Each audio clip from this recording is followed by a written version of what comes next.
Sooners of Oklahoma at 12-0 and still looking for respect nationwide.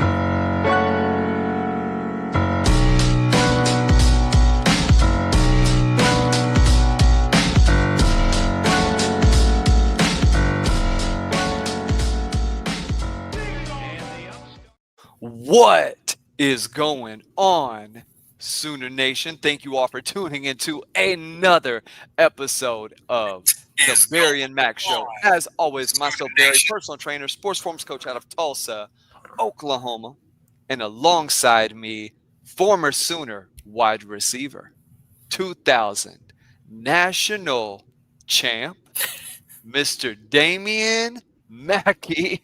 How are we doing this big blue win tonight, D-Mac? Would it be anticlimactic if I said I wasn't surprised? Not surprised. I will say this, Barry. People go back and listen to our pre. I think we were pretty damn spot on a lot of the things we spoke to in terms of availability. A lot of people didn't know Zeta, Fusasi, and Simmons were going to play. They played the entire night. In terms of schematics, how cool was it to see them put Kanik in a lot of positions to be successful? By the way, one of my dark horses. By the way, I got DMs from people. They were like, "Man, Mackey, you called Heineke. Heineke was out there balling." We'll talk about that. He was. Good win tonight. Proud to be a Sooner. I'm here. Where am I? I'm at the Grand Sierra Hotel and Casino in Nevada. There was a guy like, "Hey, bro, you do that pod." He had his Sooner stuff on. He was like, Let's go. I'm gonna tell you what he said later. I don't want to say it yet because it's gonna spoil it. But man, listen, good win. I really liked the way we didn't have to be perfect. I really liked that we out-physicaled them for many portions of the game. And when we needed it, we ran it down their throat. The irony, we Michiganed Michigan. And so cool to see. I mean, obviously, we got some things we need to clean up. Special teams was a huge black eye tonight. I think from a schematic standpoint, we're still trying to figure out who we are in the run game. If we think we're going to run Mateer in the SEC the way we ran him tonight, he's not going to hold up. But lots to be proud about. I was proud to be a Sooner today, and I got on blue. So I have on I matched my outfit with my shoes, and I got on some navy blue, white, and gray Air Max 1s, and so I ended up being in Michigan colors, I guess. But we got the dub. Shout out to our fans. I heard them on many occasions say how loud it was in the stadium. Shout out to our players for just really persevering. Football is a game that's not going to be perfect. And for the individuals who expect it to be perfect, they've never played in high competitive games. It's just not going to happen. And win in advance, baby. Win in advance. Yeah, D-Mac, this is a game that I am incredibly excited to go back and rewatch. I may even start that this evening. But there was tons of stories in this one. Yeah. The first being that Michigan is coming there with a freshman quarterback who's much ballyhooed. We said on our pre-show he's very talented, but a lot of that inexperience in a game like this is going to show up. And we will talk about how it did when we get to OU's defense today. Mateer was more tonight than what Oklahoma fans expected. He came through in the clutch. He made mistakes. He definitely is a gunslinger, D-Mac. He is not afraid to put that ball on a rope and squeeze it in. But, you know, I'll get your take on this when we talk offense here early on. I think the receivers kind of like it. I think they say, give me a shot. You're going to take some of the mistakes, some of the errors, as long as they're not egregious, as long as they're done in a context within the game. And when you have a defense like Oklahoma has, and we will talk about the line of scrimmage, OU played defense on Michigan's side of the line of scrimmage tonight. And that was the difference in the game. Yes, Haynes, who we said he is a speedster. We called it. He was going to be a factor. He did break off that run, but it was the third quarter, first play, before Michigan has any really explosive play. And that was their first touchdown and only touchdown of the game. So you just held a top 20 opponent, maybe an opponent with a freshman quarterback that gets better at the end of the season. Michigan could end up with their schedule reaching for a top 10 spot, right? Especially if Oklahoma gets another win here, another win there, and climbs up the rankings. We know how the committee will call things a good loss, call certain games, not as big of a deal. And maybe they end up doing that for Michigan. But I want to express to the fans, this was not a poor team, Michigan. This was not a team that was depleted of talent. Man, 7 on the defensive side of the ball, 15 on the defensive side of the ball. This was a true statement game for Venables, for Arbuckle, to say that Oklahoma is back in the upper echelon of college football for this season. And you're right, they didn't play their best game. Special teams, huge factor.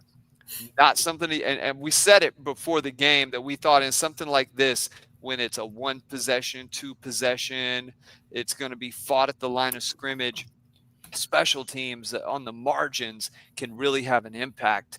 But where I want to start the discussion tonight, D-Mac, was how well John Mateer just kept the composure of the offense, allowed things when they weren't going right to get back on track. We saw last year with this offense, you'd be down 7, you'd be down 10, or maybe you get the ball back and you can't go get the score. When OU needed to convert, when they needed the score, Mateer was there either with his feet or with his arm and made it work. I want to go down stats real quick and then just get your bird's eye perception. And then, as we always do, especially big games, we'll go position by position. But Oklahoma, 22 first downs to Michigan's 12. And they were timely first downs, right? They were first downs, 9 of 17 on third down conversions. That's championship football against a good team, especially when you hold Michigan. Ready, D-Mac? 3 of 14 on third downs for Michigan. Felt like they were constantly 2nd and long, 3rd and long. Passing yards, you hold them to 142. But Mateer, in this game, it was about perfect. He goes 21 of 34. I'm sure he wanted a few of those back, but for 270.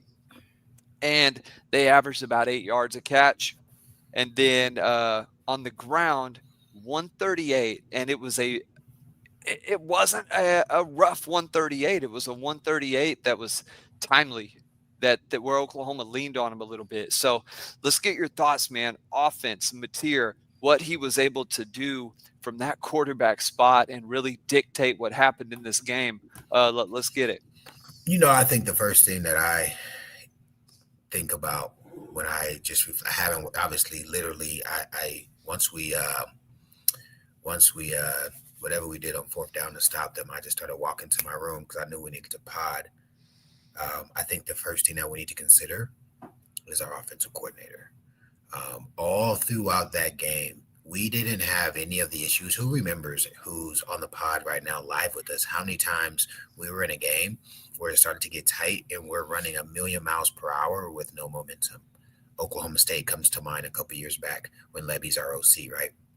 Or we're in a game and we're running ourselves into a brick wall, right? With no sense for a changeup. I liked that we got to a point in the game where we'd run the short motion with the tight end and he'd lead up into the hole, basically a wham block. It's kind of like they're not going to block the backside tackle, D tackle, and the tight end's going to basically chip on him and lead up in the hole. It told me like we have an OC who's paying attention, who understands weaknesses, who understands tendencies. I wanted to save this for later, but I'm just going to give you an example now. First play of the 3rd quarter. Michigan, if you guys go watch the play, okay, Michigan lines up in a formation where everybody's all the tight ends, they're in like 31 personnel. Some they got like 3 tight ends. They had 3 tight ends on the field. Yeah, so they've got 3 tight to the Sooner side of the formation, which is basically the weak side of the formation. And then after the set, those guys all move to the strong side of the formation. And what that did, if you go back and watch the play, it stabilizes our D end. Our D end can't now bump out. All right. And so what you see is Kendall Daniels comes down into the box. He's your edge defender now. So he's contained. It's not the DN. It's Kendall. And then the safeties, they cockeye. One cocks into the hole, one straightens up. We all know what happens. They score 75-yard touchdown, right? By the way, I'm like, damn, right? My heart's in my throat. I'm trying not to get pissed off, right? I'm just kind of like, it's going to happen. It's the part of the game. We get the ball back. We get towards the goal line. Go watch it. Arbuckle does the same thing to Michigan. Yes. We line up weak. Well, we line up to the strong side of the field. Actually, we line up strong side. When Michigan gets set, their D-line's in his three-point stance. The tight ends can move. Both tight ends run to the other side of the formation. We don't run the same play. We run QB counter. Guys, go watch the QB counter play that we score. That Mateer scores, that the 21 points that he gets. Yep. It's the exact same philosophy Michigan used on us. We did it to them. Their D-line can't bump. He's now in a position where somebody else has to come into the box. I think it was 7, and 7 has to come off the edge, and that's how Mateer is able to cut up off of him. That is what's called playing chess. You have an OC that is able to adapt, to modify, and really say, oh man, that worked on us. Let me see if it'll work on you guys. Because once those DNs get set, all right, and they're the edge defender. When someone else comes, someone has to come down and repoint the edge defender. Or if the DN bumps out, we just run up inside of them. So you can't give up the B gap for the C gap. You got to protect the B gap first. Someone else has to come down and protect the C gap. So seeing us have a scheme and be in games where we literally are mano-a-mano with the other team, and I would even say for most of that game, especially I would call it a 4-minute drive, but it was an 8-minute drive. Like, how does Michigan feel getting, like, we rammed it down y'all mother-sucking throats for 8 minutes. That drive, D-Mac, that started at 10:26. Yeah. Oh, yeah. That's one of those ones. So, anyway, I say that to say, offensive side of the ball, our quarterback, I think he earned one of his stars tonight. I'm not going to call him a 4-star general yet.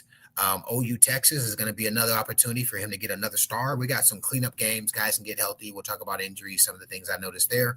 But he got a star tonight. Mateer put the team on his back. I think we've learned, and a lot of you guys were crying about the O-line. Hate to say I told you so. Crying and saying they sucked. We both said they are really good in pass pro, which they were. And they are a work in progress in the run game, which they are. Right. I think the people who see it that way have a fair assessment of the O-line.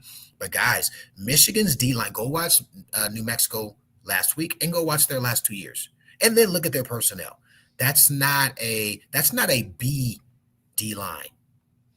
That's an A- D-line. I think they got a better D-line than most of the SEC. If you're at a casino hotel and a sports book, you get to watch all the games. So I saw everybody in the SEC play. I saw Ole Miss, Kentucky. I saw Georgia. I saw LSU. I saw Bama. Man, Bama beat the brakes off those guys. Yep. I'm here to tell you the personnel that Michigan has lining up on their front 7 is par or better than anything we're going to see in conference. So that's a really good win in terms of physicality. I think Coach just said, screw this. Let's stop being cute and let's just see if they can be as physical as we are. I'm telling you right now, Barry, I'm telling you, our O-line is going to leave this game with momentum, with some aggression.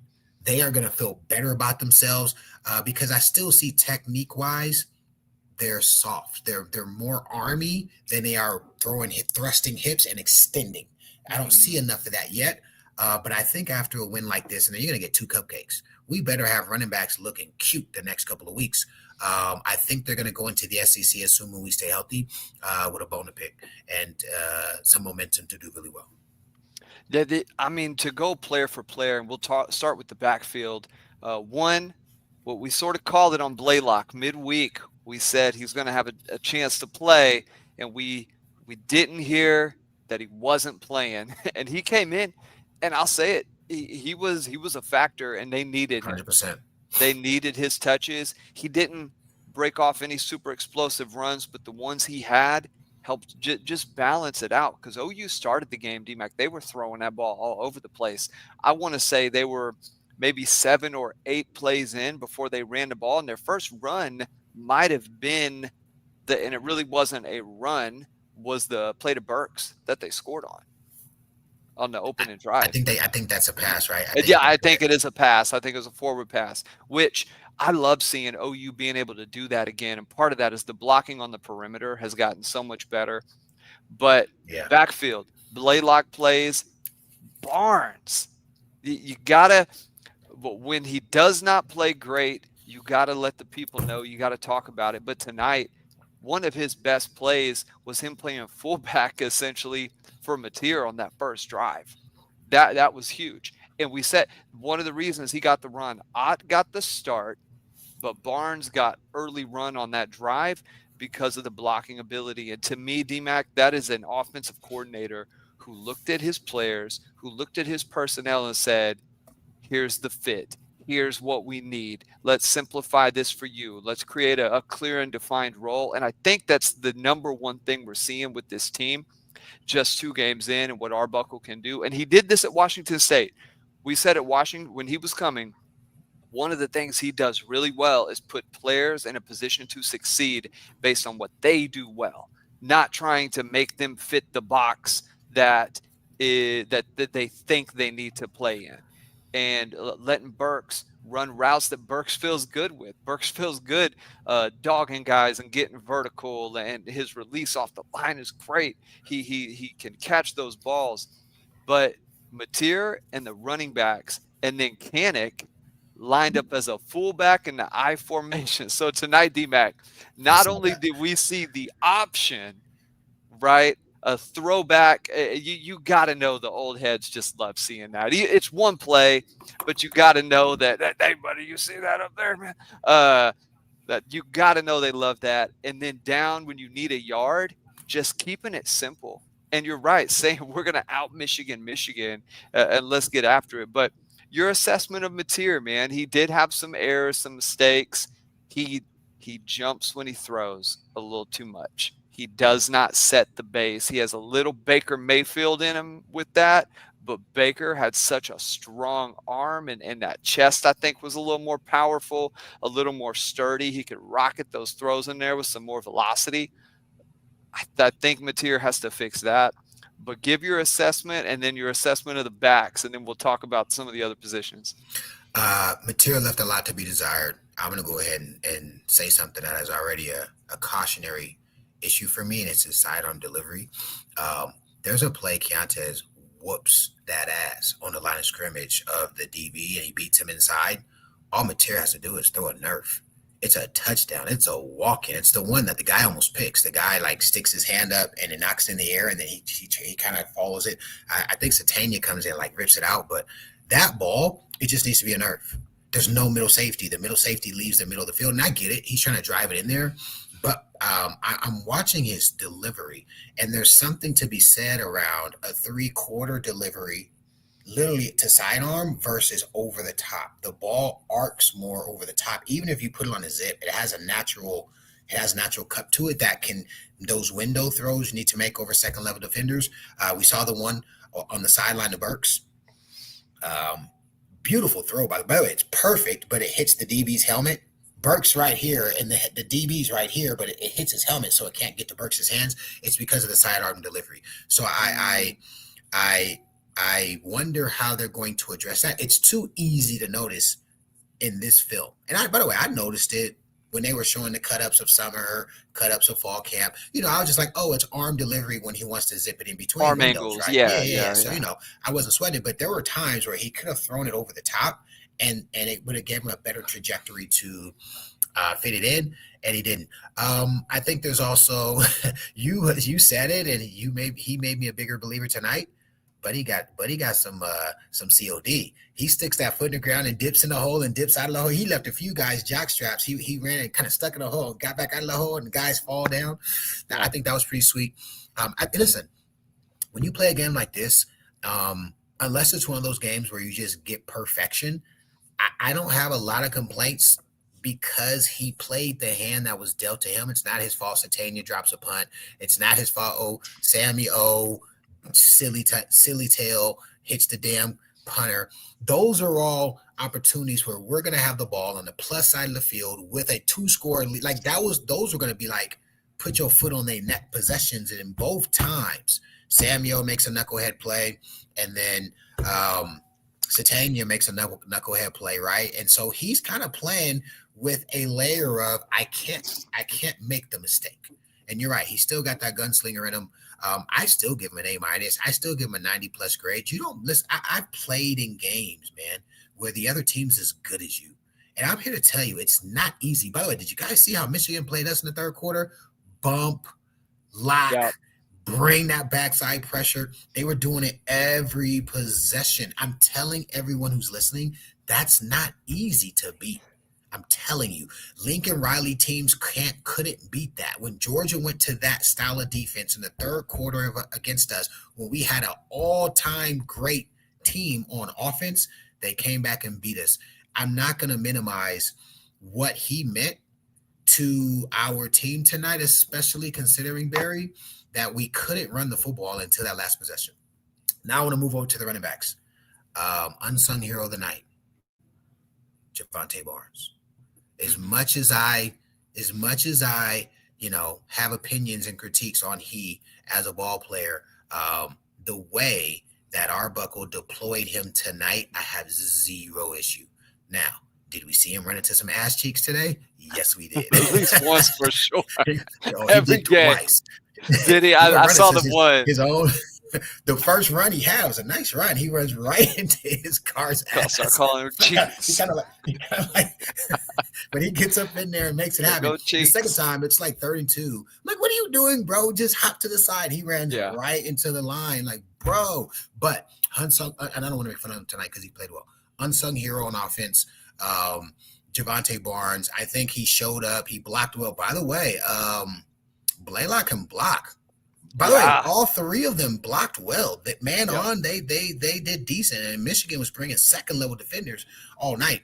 The running backs, I think they are still trying to figure out what our offensive line is, what our scheme is, and what we're going to be able to do. Here's my opinion, and it is what it is. I think this is the type of offense we need to deploy X-Rob every 3 or 4 possessions and get big and lean on people. When we went into the eye and that was funny to see Kanik in the fullback spot, right? Kanik and Barnes. I'm like, wow. How crazy is that? Kanik and Barnes in the backfield together, like 2 of the most maligned guys on this football team. My favorite on the team, and they made it happen though. Like, by the way, dogs tonight. Like I don't even want to make fun of the fact they made it happen. Running back as a group has to improve. As a scheme, Arbuckle's got to find a way to get production out of that unit, because I'm telling you, it's going to put a lot of taxing blows on Mateer. I'm going to say this, hot take. You guys ready? We're going to see some Hawkins the next couple of weeks. I've heard the rumors that they're going to try to redshirt him, but with the 4-game rule, they're going to absolutely give Mateer an opportunity to rest up. He got beat up tonight. I wouldn't be surprised if in the next couple of games, in order to give Hawkins his 4 games to play, we see some Hawkins, because Mateer got beat up. He dished it out some, but he definitely caught a couple of club fists. You see, they grabbed his face mask, hand all in the mask. He was mixing it up. The running backs played well enough to win, man. And they blocked when we needed them to block. Shout out to Barnes on the skip play. He has a skip block where he has to go across the formation. He's satelliting across, and then he skips the guy, and Mateer throws it to him. And it's the play before we missed the touchdown. Great job by him catching it with his hands, with confidence, turning and getting upfield. Proud of those guys. You know what I'm saying? Obviously, we'll talk about tight ends next. You guys know. I called it. I said it. I said Kanik is going to show some more folks some more stuff tonight. And Kanik may have been one of the top 2 or 3 offensive weapons we had tonight. If you're talking about Mateer and then Burks, I'd say Kanik's probably number 3. And so to see him be the thing that we said he'd be, I said, guys, Kanik's not the best blocker. He's not the most experienced, right? He doesn't know the fundamentals of tight end better than the other guys. He's a mismatch. And when we talk about tight ends, I'll speak to a little bit of other things that I noticed from him. But Mateer, man, you get star for tonight.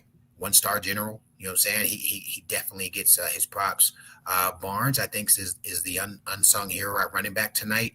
He did the things that were necessary to do. I think Arbuckle understands his personnel and says, "Hey, Barnes, these are the types of plays and situations." He's a great. I think that's the word we need to use for him. Barnes has a place in this offense situationally. Yeah. When the situation requires it, I think Barnes is a valuable asset, and I want to give him his props tonight because he played well. Yeah, I would say he had two of the best, not best play. I would say key plays. That catch he has late in the game. I want to say it might have been third down. Thought I had it in the notes here, but it is a down to go situation, and it is on a crucial drive, and he's wide open. Yeah. I mean, how easy is it to drop a ball like that? And he makes sure he makes the catch. Mateer makes a great throw right there for as much as we criticize him for some of the things that he missed tonight, where he could have lobbed it over. You know, Baker was great at those. Kyler was great at those. And Mateer, that's a fixable thing. That's something that you can go back to the drawing board. The guy is open. The play is there. Hey, we need to like slow it down and make sure we get that ball on target. Recognize the speed of your guys and don't be afraid to put it out there a little bit and then let them run under it. But Barnes in key moments was huge. The I formation play, that was big. That was important, man. But I do want to go to tight ends, and then we'll transition to the offensive line. I have some real thoughts right there because I think OU has found their guys, and I'll save that. It's clear that Arbuckle wants to make tight end a weapon in this offense. You know, before the season, what we said, and I remember you saying it the very precisely, was that if they don't have a guy, don't make the position a highlight of what you're trying to do.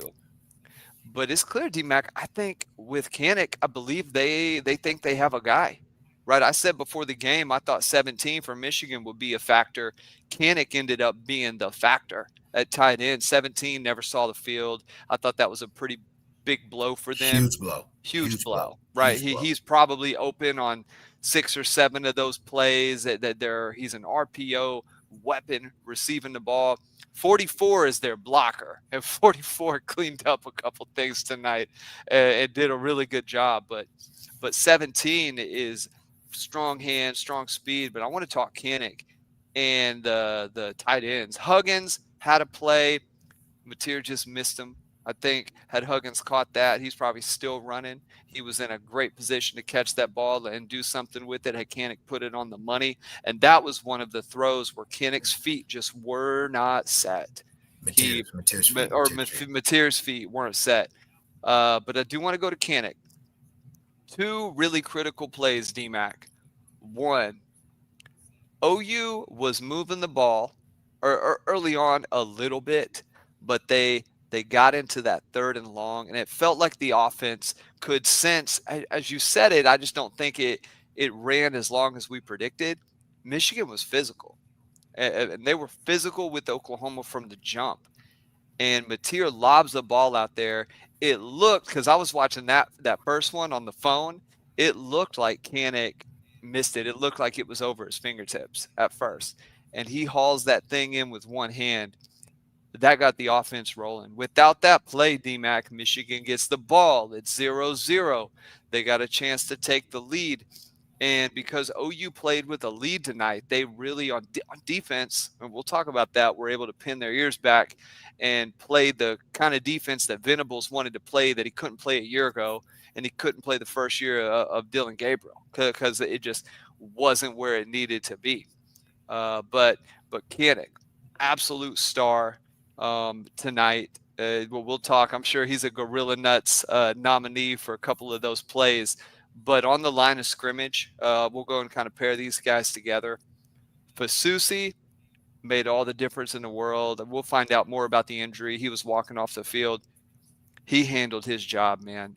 Fasusi, and I'll say it here, OU fans appreciate the 3 years that you're going to get with him because he's at 3 years. He is out the door. Pay that man every penny that he is worth. because I cannot believe as a true freshman how well he handled two of their edge players. They rotated a little bit. Michigan did. Fasusi looked like the best offensive lineman on the line of scrimmage tonight. And there was another guy who I want to talk about too. But as a true freshman to look like that, D-Mac is massive. 69 at center. I was surprised OU went that direction because there were some plays against Illinois State where he just got blown up. But it's clear that they think he's one of the best. And Everett, with what he did tonight, Everett needs to be on notice. But you talked about it in the 2000 season. That's what makes depth. That's what makes guys compete. And that's what a championship team is built on. 54 was steady. It was good to have Simmons in there. He had the false start, but he was still very steady. And then you have Ozeta, and he is just a dog on that line of scrimmage, man. He brings the intensity. And if you don't have him, not only do you miss the technical acumen and the skill and the size, you miss that edge. And tonight I thought OU played with an edge. There still is another notch that they can hit. There still is another level. But give me your thoughts. Tight ends and then offensive line. So I'm going to be honest with you. I think the interception is a timing issue. I'd be willing to bet my milk money, my lunch money, and my allowance when I was a 13-year-old lad that seam route is run 80% of the time by Kanik. And that's a feel throw. You throw the spot to where you run that. That's a pat and go throw is what you call it. We run that every day in practice. And when I do my pat and go, it's a little different than when Andre Wolfo does his pat and go, which is a little different than when Curtis Fagan does his pat and go, right? It's 3 steps and look in. Stay up the seam, but look in. I'm willing, and I don't know this, but just the way it looked, Mateer threw it in rhythm. The route, when they replayed it, Huggins ran the route perfect. He looked perfect. I'm just willing to bet that your boy Kanik would have been 2 yards farther down the field. And at 2 yards farther down the field, he would have been in the window to reach up and catch the ball. I think Huggins is just not as obviously explosive as Kanik is. And that's not an excuse. You got to know your personnel, right? So I'm not saying that, it's not his fault. It's absolutely his fault. But I think that he ran the play on instinct and threw it to the spot where he's accustomed to where Kanik would have been versus Huggins. I didn't know it was Huggins until they showed the replay. I was like, oh, it's 81. It's not 12. So that's that. Again, I just want to speak more to how well Kanik played game 2 versus game 1. I mean, game 1, he made some play. I mean, 90 yards is nothing to sniff at a tight end position. But in this game, it's just funny. They put him in a lot of wham block situations. They put him in a lot of chip situations, and then they put him in the pass routes a lot. When you put him in the pass routes, did you guys notice how many times the DN had to peel? Do you guys know why the DN had to peel? Meaning the DN didn't rush the passer. He at the hike of the ball, he stopped and he was looking into the flats. It's because when you have someone like Kanik who can immediately attack the flat like a receiver could, you have to have an additional person there. Like those plays and that alignment. In fact, they spoke about it one time. We ran the ball with Blaylock, but Kanik goes across the formation, and I think he kind of does a little shuffle out. The DN literally stands up because we end up in trips, and the DN has to address that. And Blaylock gets up in the hole. I think he gets 6 yards on the play. That is because Kanik is a threat. If that's Huggins or somebody else, the DN's like, that guy is not going to do anything. I'm going to go get the quarterback. But because it's a guy who could potentially do something, and what does Kanik do later in the game? We run the quick out screen. By the way, that's a dope play. I've never seen that play before. Kanik's the 3 receiver. He runs a arrow out, essentially right off the hike of the ball. He's running it out. Both receivers just go block. And because he's catching it at the line of scrimmage, it's legal. And he gets, he catches it, shakes a guy, gets up the field, brushes off. I mean, Kanik's a little Tasmanian devil out there, man. He's out there moving fast, physical. He carries the ball a little low. He had good ball security tonight, but it's a little low, which means if they pull your hand away, you can fumble. But I just felt it last week. I was just like, they're using him. You know what I'm saying? Like, he's not out there. Like, I was like, they are like, and he wasn't even necessarily the primary. He was just a point that, hey, if it's there, take it. He caught the ball with a lot of confidence. That first one, it's a one-hit catch. By the way, if he goes for the hook, the double reverse pass, he probably catches it if he does the exact same thing he does on the seam route. He went with two hands versus the one hand. He kind of hit it to himself. Had he tried to hit it to himself, maybe he catches that one. Kanik played well. Super excited about him. You said it, so I'm just going to echo what you said. Your left tackle is the best offensive lineman on your team. If number one, your running game isn't for 200 yards, because that's a lot of props to guards and centers combo blocking on tackles and backers.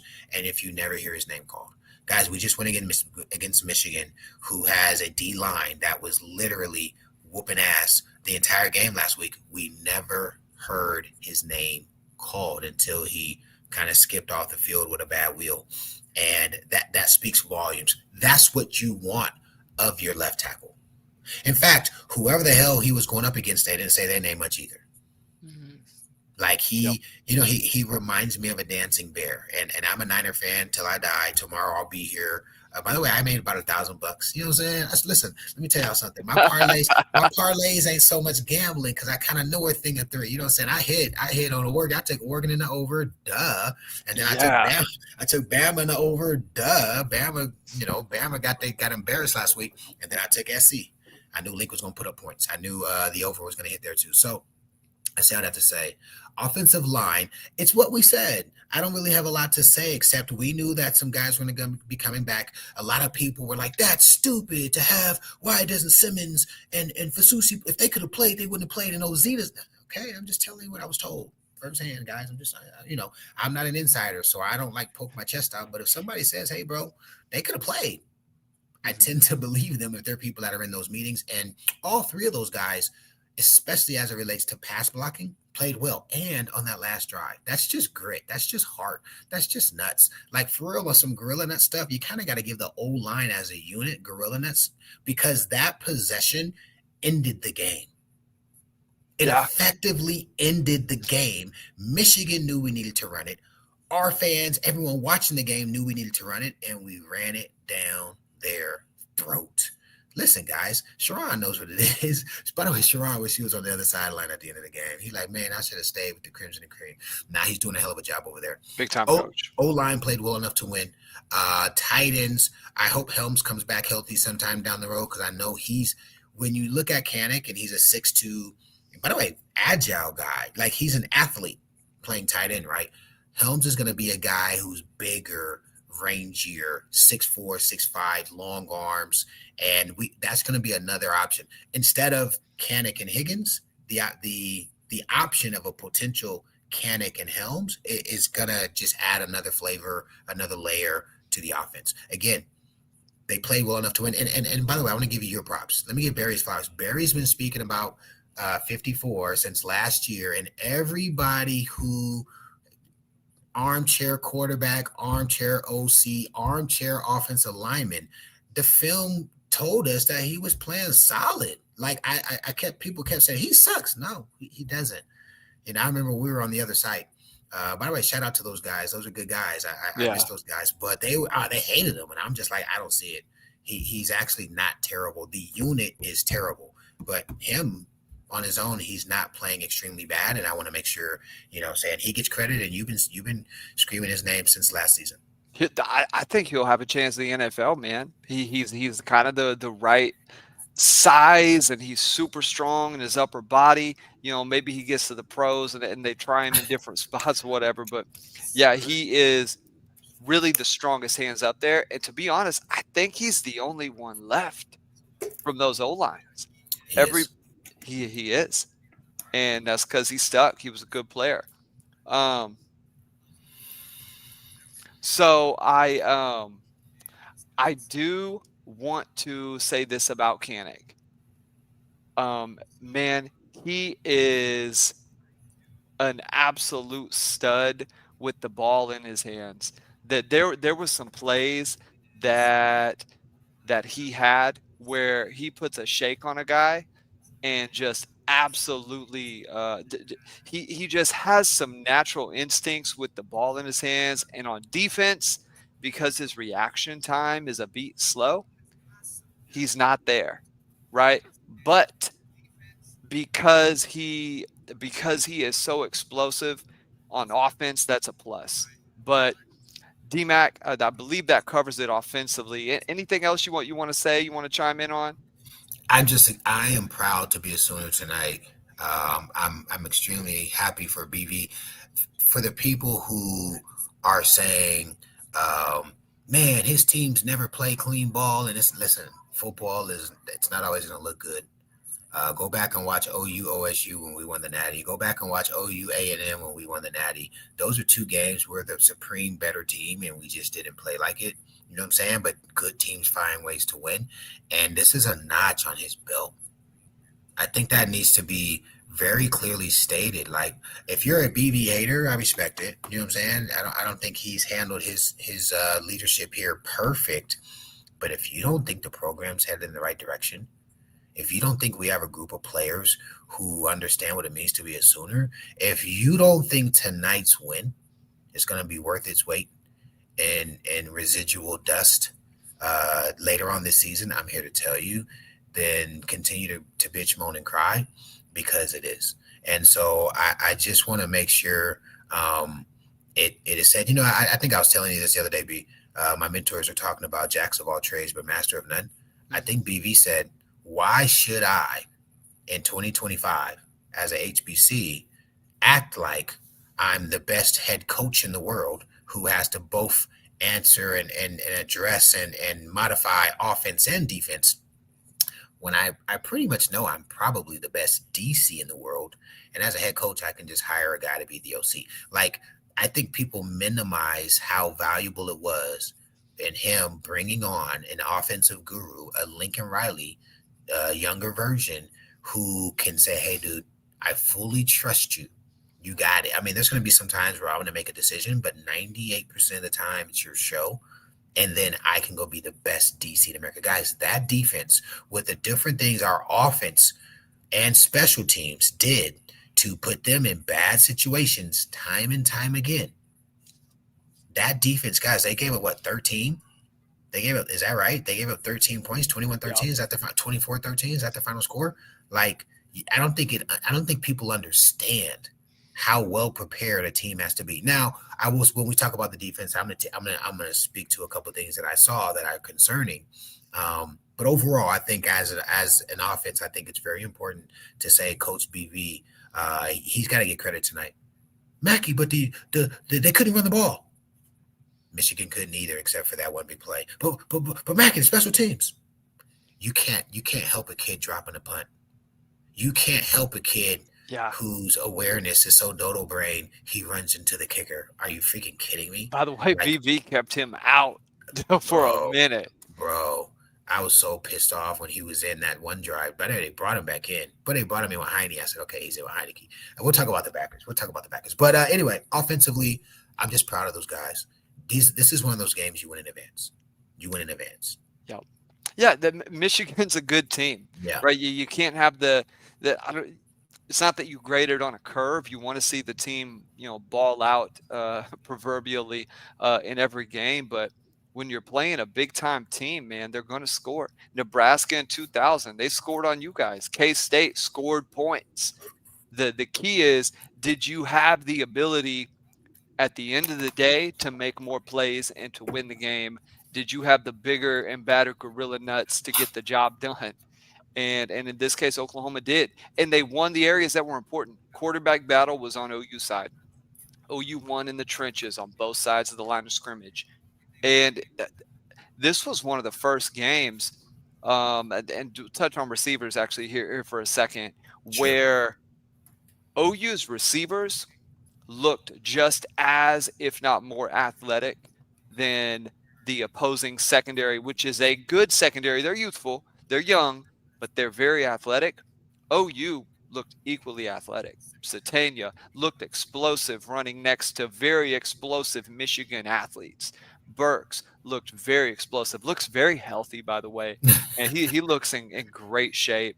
I love seeing when a guy has changed his body, and he does have an extra gear this year, particularly just out of that dead stop that he's able to hit, that he hit when he was running the ball on the perimeter, and he hit getting down the sideline. And then Kearney has some big catches in this one. He was a little more quiet, but there was some catches that he had that were necessary. And I think that Mateer, when the chips are down, it feels like he could go multiple ways. He can go Kanik. He trusts Kanik. He can go Burks. He can go Kearney. And that is when you have a unit. I think Satania, that you talking drop. about Keontez? You talking about Keontez? Keontez Lewis, yep. Yeah, Satania, that drop hurts him, man. He heard footsteps, and I think he was just peeking around the corner. But you do feel confident in what OU has at receiver. And now you got to think, man, that they've done it against a big-time program like Michigan. That's going to bode well confidence-wise going forward. They're going to feel far superior in these next two games, and then they're going to go play Texas, and they're going to go play Auburn. They're going to be like, well, what's up, right? You guys got to deal with us. And that's a mindset shift. How you think the receivers played. And blocking also, I want you to touch on that because it felt like that was the best it's been in a long time. Receivers played well. I like all three. I will say this. I think Keontez is a Z. Well, I think he's a good X. But when Giovanni comes back, and if Jaden ever gets healthy, I'm just telling you, that's Giovanni's close, by the way. No. He could have played. Very he close. He could have played. Yeah. But they need him for conference. If it was a conference game, I think he plays. But I'm proud of the group, man. They played well. Obviously, we had a couple drops, but we had a couple huge big catches. Man, Satania's catch on the sidelines, an awesome play. By the way, he didn't step out of bounds. How the hell do they call it inbounds? And then the replay. So they literally show the above camera. If you guys go watch, they show the above camera, and you see his steps. And you see the 20-yard line. He's 6 yards in front of the 20-yard line. The line's in. He's in. Like on the above view, you can see that on that step he's in. And then when they go back to the sideline view, you can't see his foot. But the above view showed the step he took 6 yards from the 20 was in. So I'm like, how the hell did they say that was out? Like he was in. And it's a momentum killer, man. Yeah. When you start doing that, you don't need to review that. It's ridiculous to stop game because that was a prime gorilla nuts moment. Oh, you talk about the catch, keep your balance. Then he's focused on the sideline. He ain't like, I ain't going out of bounds. I'm trying to. Ooh, that was sexy. That was sexy. Receivers played well. The catch hurt. I mean, the drop hurt us. They blocked well. They blocked well on the little out screen that they ran. They blocked well on the edge when they were doing some of the QB draw stuff. Right? They blocked well. Strong unit, and it's interesting. Again, I'm not one of those guys, but like we got to understand, man. Sometimes coaches got to deal with the cards that they're dealt with, and last year was a tough year. And yes, I will say this: we need to recruit dudes at receiver. We're doing decent at it. We're doing good at it, but like I do think we need to take it up a level with the recruiting in terms of receiver, just based upon the last two cycles. But Coach Jones knows what he's doing, man. He's got those guys ready to play. They played hard tonight, and I'm telling you guys, if you go back and watch the film, there's probably half the game Michigan is playing bump man, and a lot of that Michigan's bringing an extra dude off the weak side of the formation, and Mateer has to make a play. And there were times where the receivers won, and because of Mateer's arm angle, the throw doesn't get there, where they could have had way more skin on the bone, way more. They could have ate way. Keontez has a beautiful play. If Mateer throws a nerf, it's a touchdown. And then, of course, down the sideline. By the way, hold on. Let me get some more props. Go back and watch the play when we're on the 6-yard line when Ott drops the kickoff. First of all, Burks whoops the DB on a quick hitch and go. If Mateer throws him a better ball, it's a 95-yard touchdown. Oh, it's a touchdown. He's got him beat by 5 yards. And I get it. Mateer is just trying to put it out there to let him go make a play, but he whooped him at the line of scrimmage. Burks whoops. Buddy almost falls. And he's got so much room. The ball is not late, but it's a little high, so he has to slow. It's the one he barely gets the foot in as he catches it. It's the very first one. It's like a 30-yard fade on the sideline that he catches. Point is, Those guys played well. By the way, shout out to Sooner for Life, bro. I appreciate you. Yeah, man. Those guys played with heart tonight. Great team effort, and we appreciate you for the super chat. Receivers played well. I think they played better tonight than they did against Illinois State, even though they were obviously made more plays in the Illinois State game. What dictates? And this is a kind of a football question before we move to the defensive side of the ball. What dictates the style or the way that receivers block? Because we see all over the country, different teams do it differently. Some places are a little more like just get in front and just kind of be there, shield it. And then tonight, man, OU had quite a few plays, and I thought it was necessary because Michigan did it too. There's one play. Actually, it was on the throw where the Michigan receiver, number one, McCauley's not even looking back for the ball. And again, I don't know how that wasn't. We'll talk about it. It was a run play. Damn, refs tried to cheat. That's what it was. Yeah. It was a run play. They tried to call PI, and he was, by the way, he got the better half of Guillory on that play. Exactly. We're gonna talk about it because I got a lot of love for Guillory. Guillory is my guy now. I got super love for Guillory, but we'll talk about it. I want to ask what the OU's receivers were not just getting in front of guys; they were physical in the blocking scheme. Well, what dictates that? Because I felt like with Levy's system, and at times, sometimes with Riley, particularly later in his time at Oklahoma, the physicality wasn't there. Is that something that's just like the coach who's coaching it, and that's what matters, or is there some scheme with that? Well, both. It's mentality. First of all, it's want to, right? A lot of guys say, oh, I just want to stock block, right? That's kind of like mirror blocking, get in the way, blah, blah, blah, running back or read and cut away. And there's a time and a place for it. So like Spurrier was a firecracker. Spurrier was freaking like 26 or something. I didn't realize that he was like 5 years older than us. You know what I mean? And he, when he would get fired up, he'd be like, go get it. And we were just like, bet. You know what I'm saying? Like, let's go. And we had that mentality. Other times you see different coaches who don't want that and they want it a specific way. But I think very specifically as it relates to tonight, you could see in the entire game how chippy it was on the edges. Their DBs were getting very chippy with our receivers, and our DBs were getting very chippy with theirs. It was very clear that both sides were trying to create a very clear precedent that we gonna punk you. And remember our first season in the pod, I told you about us against Florida State, very first play of the game? Yes, I remember. We line up in two back, so I'm not out there the first play. We're in two back, and literally the both line judges watched their DB slam Curtis Fagan and Andre Woolfolk. Like they literally just slammed them. Screw the play. Whatever happens, happens. I'm gonna slam you the first play so you know what's up. Like that type of mentality. It's an aspect of the game that sometimes people will try to just take your pride, take your heart, play one. Nah, bro. Next play was one back, and I was like, literally, me and Curtis, or it's me and Savage, me and Savo are lined up, and it's a run play. And I'm telling Buddy, like, hey, bro, it's a run play. We coming for your ass. Like both of us coming. He said whatever he said, and both of us go at him. We had to let them know you can't punk us. And so I saw a lot of that in this game. And again, I'll speak to it more on the defensive side because our receivers blocked well and hard and physically, but it was our DBs who they were trying to mentally punk. And I was really proud of the fact that, especially the puppy, he didn't let them do that. Now, let's go over to the defensive side of the ball. I look at my first note right here, and this is, I think it told the story of the game. In my first note, all it says is Stone, JJ, and RMT.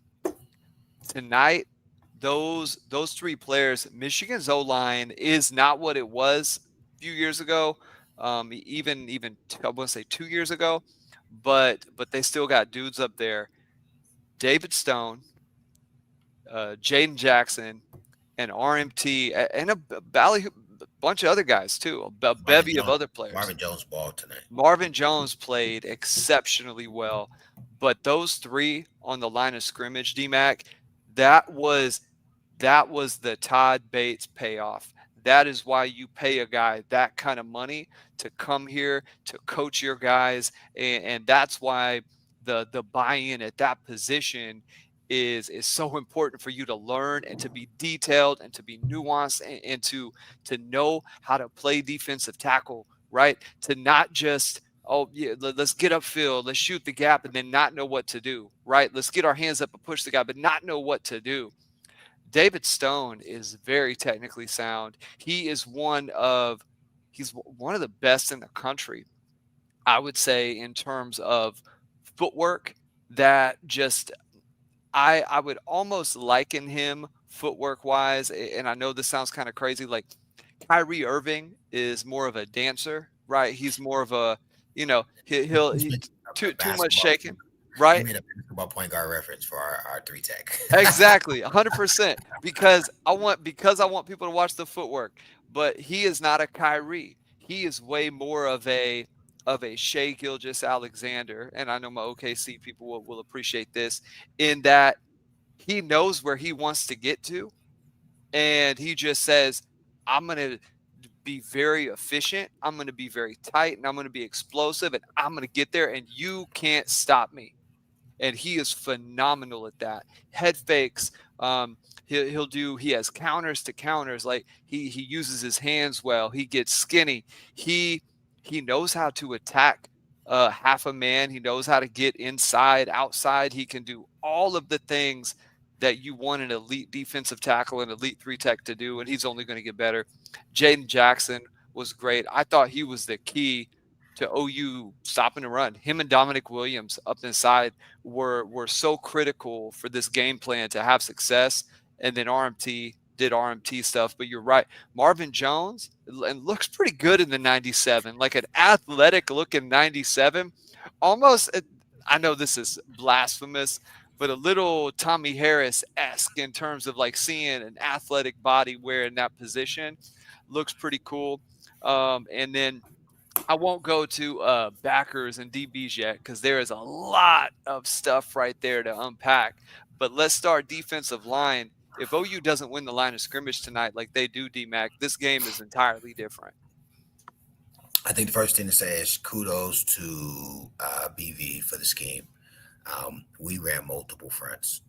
We were in a 30. We were in a true 4. We were in a 30 front with a stand-up in. Marvin was standing up some. We were in a true double eagle front. We cover up both guards. I mean, we ran so many different fronts tonight.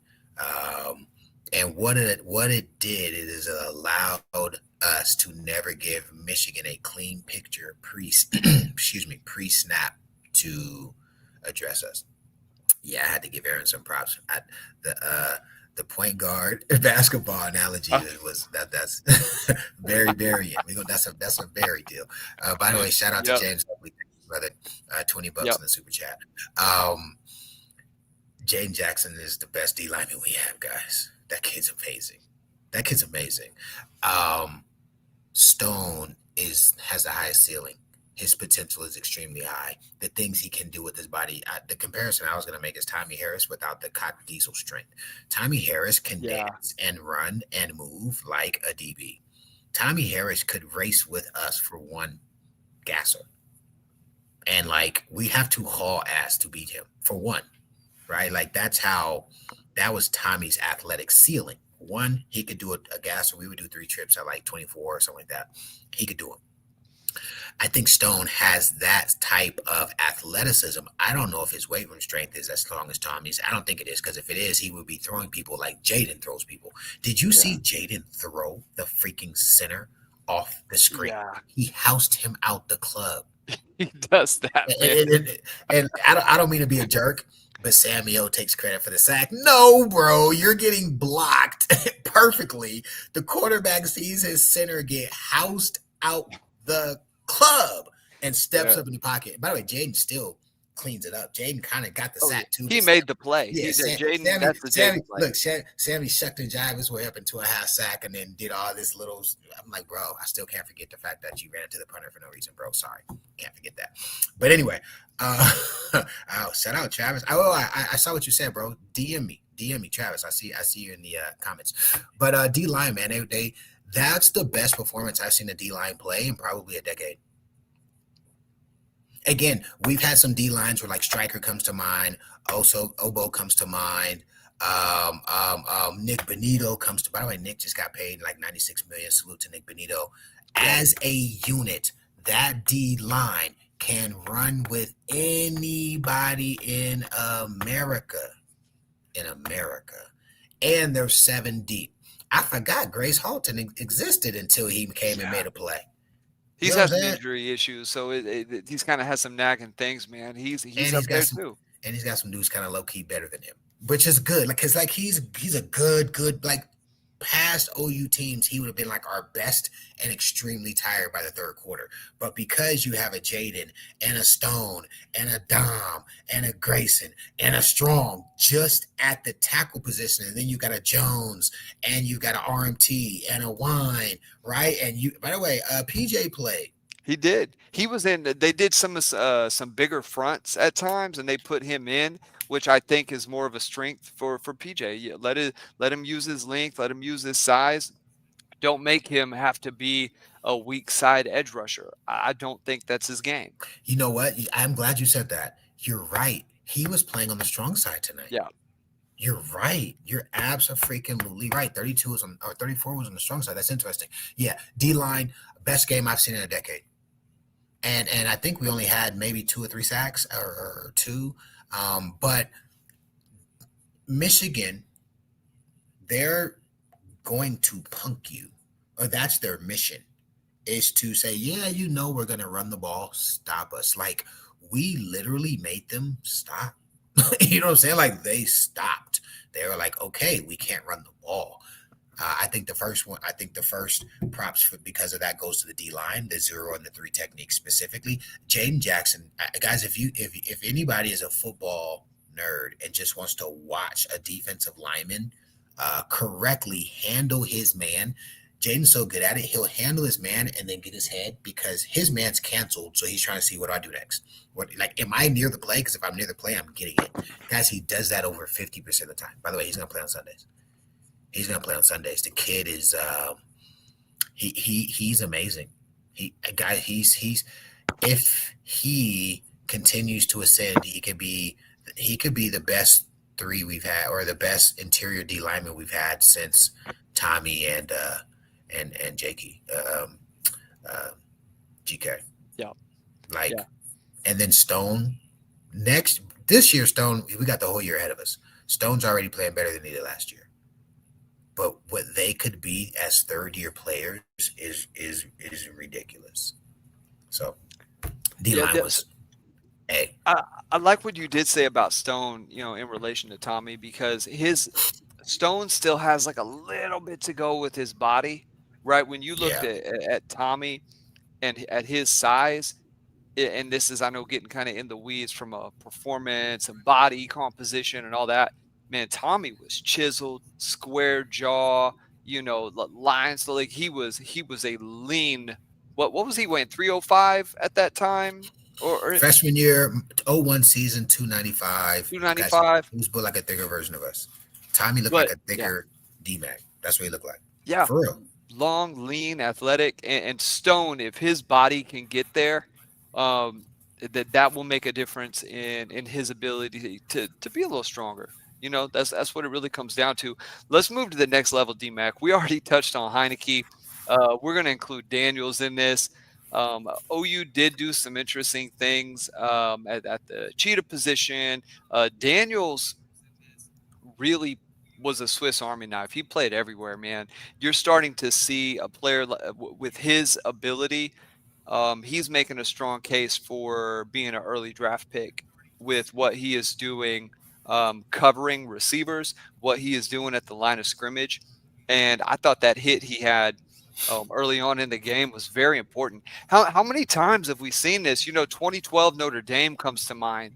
2015 Clemson comes to mind. Alabama in 18. Texas, even just a few years ago in some of the games where they slapped Oklahoma around, where a team comes in, or OU goes there, and OU's physical. They don't have just nobodies, but the other team brings the physicality early, and you feel that tone get set, and then you never quite recoup from it, right? The team that brings it early is typically the team that's going to win out in those scenarios, and you could watch that game in the first 5, 6, 7 minutes and say, OU looks like the more physical team. They look like the faster team. They're getting to the ball sooner. They are playing more disciplined. And then I think Daniels, he set it off because after that, the offense took off. The defense played even better. It really set the tone for what this game was going to be. Heineke played well, really well. He had some tackles in the line of scrimmage. You said it prior, McKenzie.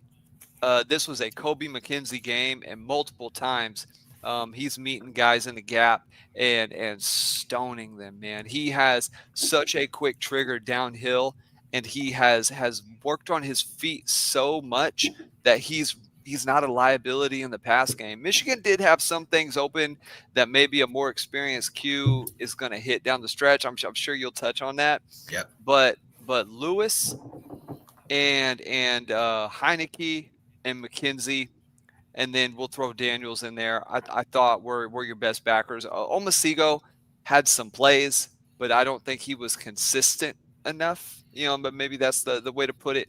And I don't know if he was physical enough. All those four guys are more physical than Omasigo is, particularly at the point of attack. But D-Mac, well, what was your thoughts on backers tonight, man? Yeah, Daniels and Heineke played stellar. Kid played well. McKenzie, like I said, A to B gap, inside out, man. He those 3-yard runs are because of backers meeting him or meeting a guard. A lot of times backers don't want to meet that guard and they back up and it creates air. And that's how running backs score through. A 3-yard run, a 4-yard run turns to 7, 10, 12. Sometimes you can house it. McKenzie did a great job of eliminating air, eliminating angle, right? They call it cutting grass. You want to cut grass so there isn't room for the running back to squirt out. Really good job. You know what's funny is Heineke makes me feel really good about our backer group now. I was concerned. If you remember, we talked about it, like, we got McKenzie, we got Kip. We were bringing up Samuel. Hey, but I had heard during camp that Samuel did not have a good camp. I'll say it now, just firsthand, like he, was kind of regressing even a little bit. He stepped up and has improved, and that's why he's running with the, he's a 1B. But Kendall Daniels has, guys, I'm just telling you, in 2 games, he plays so much more in space than I thought he would. I wouldn't say that I thought he could, because I didn't think it was something he didn't have, because when he was at Oklahoma, remember we played OSU, and I said, bro, he's ridiculous. Do you remember that? When we played OSU, I think it was 2 years ago. So I'm not surprised. I guess I'm a little surprised that they did it. I think in the 3rd and 4th quarter, if you guys go watch, we did the 3 safety look with the cheetah, like we did year 1 with White. Remember that? I was like, oh my God, we've got White 13 yards off the line of scrimmage, and he was playing cheetah. But Kendall was doing it coming downhill. He's essentially lining up at 13, and he's reading run through pass. We have a 3rd set of eyes who can see pass at a 3rd level, but if there isn't a pass, he's banana ABC gap from the snap of the ball. That group's strong. And as much as I'm speaking to Sammy as if he's not chopped liver, Sammy's a quality player. When your 5th dude is Sammy O, that's a damn good group. When you can go Kip, McKenzie, KD, Heine, and then Sammy O, that means one injury is not going to derail your defense. That means if a guy has a bad game, there's quality depth. That means guys stay fresh the entire game. Backers were man, they were guts tonight. In fact, for anyone who's wondering, the backers were in their proper gaps on the 75-yard touchdown. BV's gonna have an aneurysm. You're gonna see that vein. It's not gonna be because of his backers. They play their gaps correctly. I talked about it when we did it, but Michigan did a late switch in the strength of the formation after the D-line was set, which didn't allow the D-line to adjust as much as they would have had they come out in a pre-snap, which is why they did it. And you've got safeties who've got to cover that C-gap. Peyton Bowen's got his eyes in the backfield. And the corner is a nub. So the corner really could have helped too, and I think it's Guillory, because Kendall Daniels is the force player. He's playing the edge. Guillory could have killed grass at that point too. He could have cut off some of the grass and made it easier, but he kind of was like, he thought the ball was going the other way, and they both eyes in the backfield. got beat on that play. But I like our backers. I feel really good about our backers. I like the fact that Heine has come out of nowhere and been a guy that plays he's a 1B. He's not like a 2. He gets reps. I think it's 2-1. If you watch it, I think it's Kip and McKenzie for 2, and then Heine and Samuel get a possession, but then they start to rotate within that because I saw Heineke and McKenzie a little bit. I saw Kip and Samuel a little bit. So they're switching and mixing and matching it a little bit. I think Heine he has a run through. Gorgeous. He also has I think he had a sack, but they may have been trying to run. He's got really good instincts. Kip has really good instincts. Kendall Daniels has really good instincts. Those 3 guys, their instincts are really, really strong. But I think Kendall, at this point for this season, Kendall and Heineke have the most consistency to go along with it. Yeah, I think at this point, and I'm sure that, I'm sure you'll have opinions. I think RSJ and Boganowski might be OU's 2 best safeties when it comes to just eye discipline. I'm surprised you said that. Yeah. And man, Peyton still gets caught looking a little bit. Boganowski was not in the action a lot tonight because he was in the right spot. RSJ got downhill a ton and made some good plays. Yep. And one of the things that did stand out was that, man, the angles that the corners take when things get outside are just so much better than what we've seen at OU football. Our fans are brutal, bro. Don't mind fans. They're so brutal. Buddy's played 1 game. His name is now not Jaden. Y'all so disrespectful. I'm glad. Yeah, if y'all had nicknames for me, by the way, I can cap. I got jokes. So if y'all would have had jokes, I would have had jokes. So let's go. You got to be able to handle. Man, being on the internet being public is a whole different ball of wax, man. You just got to be. Jaden, not, bro. I'll be hot. Yeah. But man, secondary, I thought it might have been. They struggled at times. There was some stuff that was open. That a better quarterback, a Nussmeier, youngster out of South Carolina, their quarterback, they're going to hit. So you got to clean that stuff up. But Guillory brought the physicality, man. Who was there was one other player who I saw out there tonight who I hadn't seen a lot of. I'll have to go back. 12. By the way, guy, who's 12? Who's 12? Is that Newcomb? Is that the other freshman? that is Jeremiah. I think that's Newcomb. It's not Hardy. Hardy's rocking 1 now. Yeah, it ain't Hardy. Haven't seen much of Hardy yet. You know, he had a really good camp. I'm curious of that. He's at a position that's stacked, bro. RSJ is a 4th-year guy. Peyton Bowen's a 5-star. Boganowski's a totally different body type. He's like Boganowski's going to be Kendall Daniels when Kendall Daniels leave. Watch, because that's the body style he has. And then you got Powers, who's low-key really good. Not even going to lie. Powers is a good player, too. So I think Devon Jordan. Yeah, Devon Jordan. He played okay. He missed some things on the edge. And that's who 12 is? 12 is Jordan? Yeah. Who heard some good things towards the tail end of camp. I don't think he had a good start to camp. Where's Jacoby? I got to ask. We'll have to dive into that. I haven't asked. Yeah, where's Jacoby at? Yeah, because that, man, when you go and add, golly, when Dolby gets healthy, and if Gentry, saw Gentry get pulled out a couple times, maybe he got nicked up a little bit. I'll try to find out tonight with that. But Guillory's making some hay, man.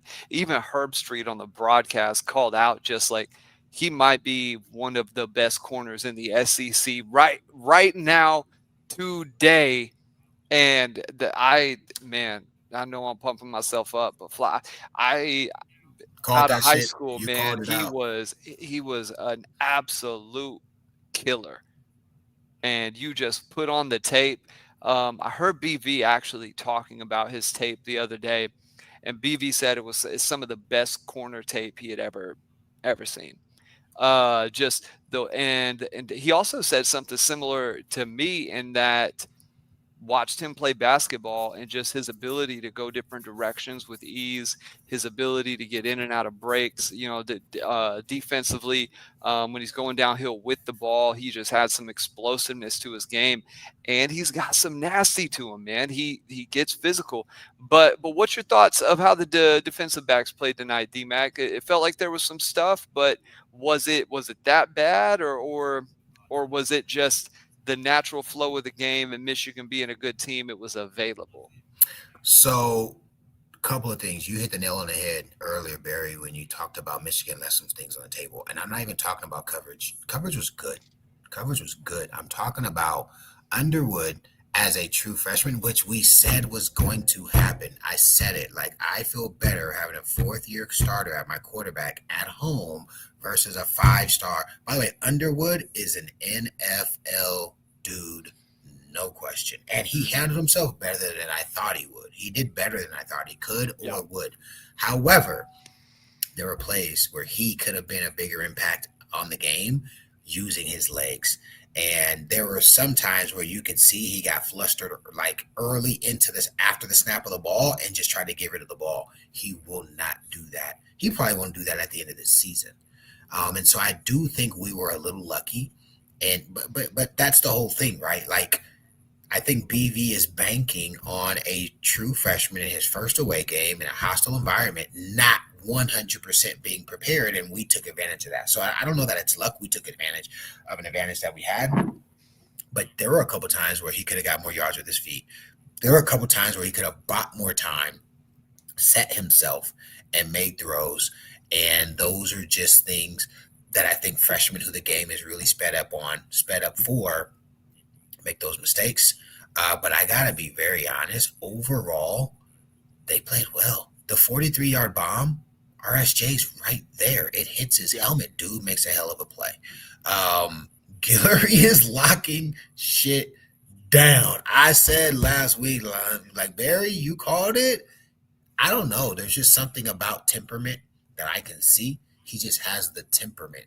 Heineke has the temperament. Jaden Jackson has the temperament. There's just Kip has the temperament. There's some temperament dudes. RSJ has the temperament. By the way, Peyton Bowen doesn't for me yet. Peyton Bowen doesn't have the temperament yet for me. And he's a baller. I've seen him make plays, but I digress. I really like Gentry. I know he went to the tent. We'll see what that is. Hopefully, let me just tell you, it probably doesn't bode well because we needed him if he was going to be able. If he were able, the game was never in a situation where we're like, nah, we're going to just be precautionary like last week. That's true, yeah. Right? It wasn't like we had them, maybe if the kicker makes the first one that he misses, where we would have been up 11 with 11 minutes left, right? Maybe that would have made it a little more, but nah, it's a one possession game. If he were able to play, they would have had him in the game, which means he has some form of injury. Which concerns me because 12 looked like a freshman. Guillory looked like a dude. Guys. Yeah. Oh, Guillory housed number one. By the way, that's why they were fighting.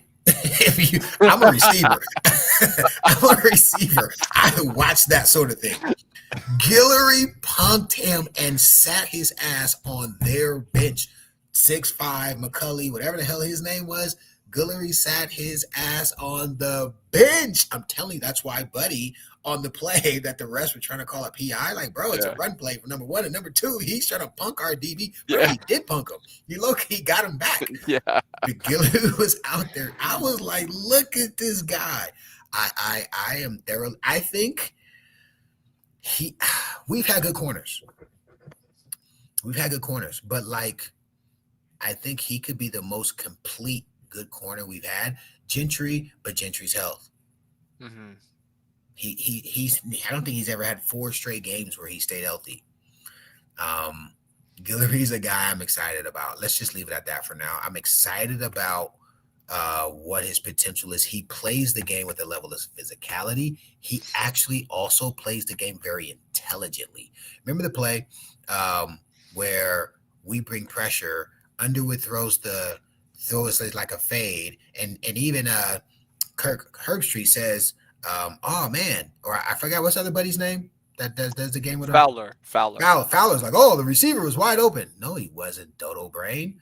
Right? Guillory is watching the quarterback and sees where the ball is going, and he breaks to the ball. The receiver doesn't know what's happening and sticks late. The ball is 2 seconds in the air before McCulley sees it, and Guillory's trying to get to the ball. Right? That's an IQ most freshmen or DBs don't have. For instance, you can tell RSJ isn't as comfortable in one-on-one because all he has to do is turn around. If he turns around on that bomb, which a corner was more apt to do because they do it a ton versus a safety who's turning and running. A safety turns and run. His only job is to make sure they don't score. When a corner turns and run, they do it all the time. They turn and look back for the ball, right? Hands go up, eyes go up, your eyes go up. And so point is, Guillory did it. By the way, he's playing man. He's in man coverage. That's not zone. He's in man, but he feels comfortable because he's on top of the receiver.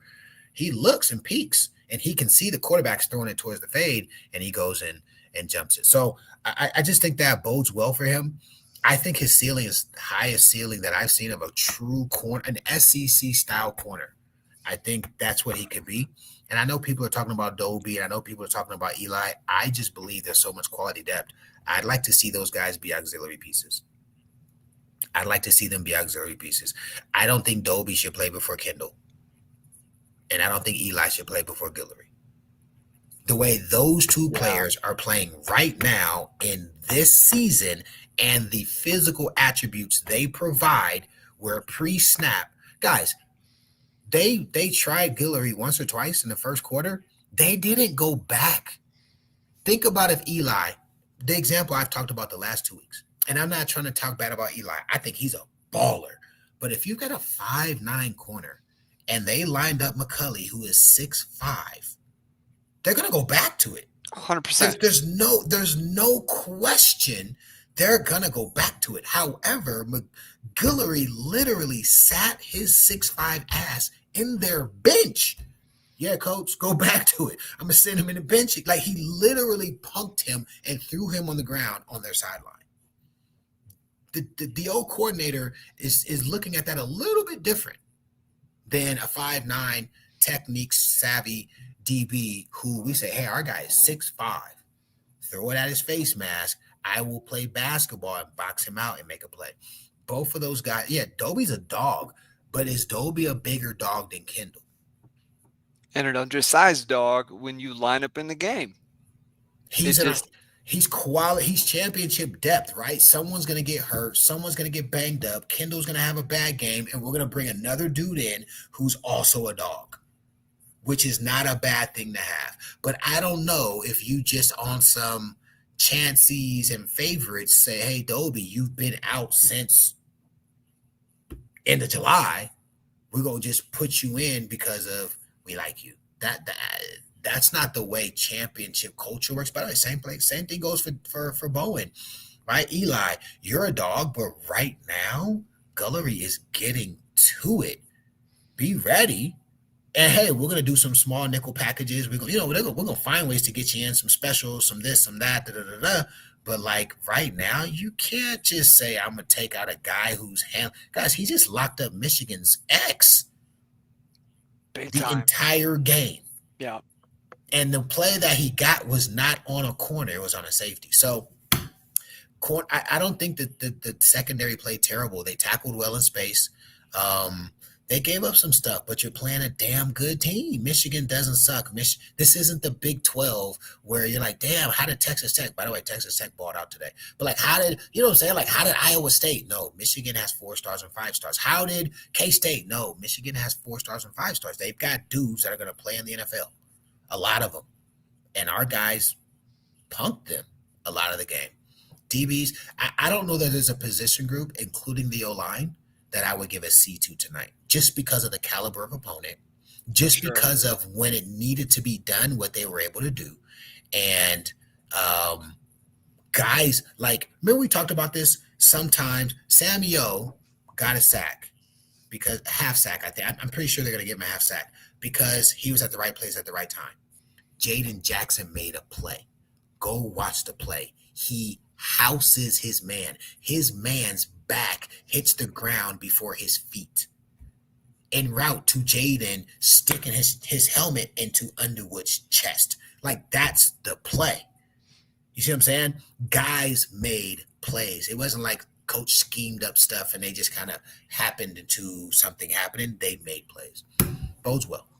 Definitely bodes well. Yeah, you know what? Somebody brought up the 2000 comparison, and I know it's easy because you played on that team. But if you think about it, like you had Thompson and Strait at corner, and then you had what was it, Everett or Williams and Thatcher in the set. But you had Ante Jones coming off the bench. Yes. Who was a tone setter. Yes. OJ was not a starter on that team. Facts.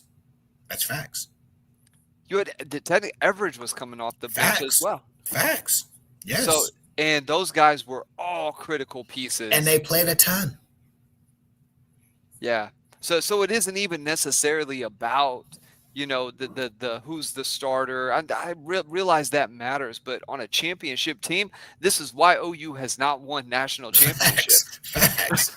You want Adobe and an Eli chomping at the bit to get in. You want Eli on Guillory's ass in practice. That's what you want.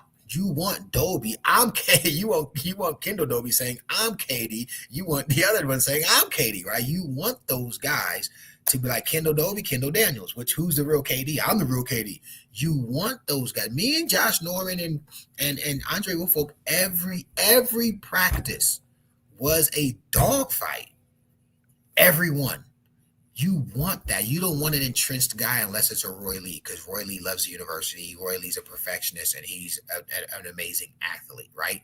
But, like, you want Kendall and Daniels versus Dobie fighting over who's going to be the cheetah. And then you want Powers being like, nah, dog, that's me. You want Powers saying, hey, coach, I think I can take Peyton's position at high safety. You want that type of environment. It's healthy if the guys buy it.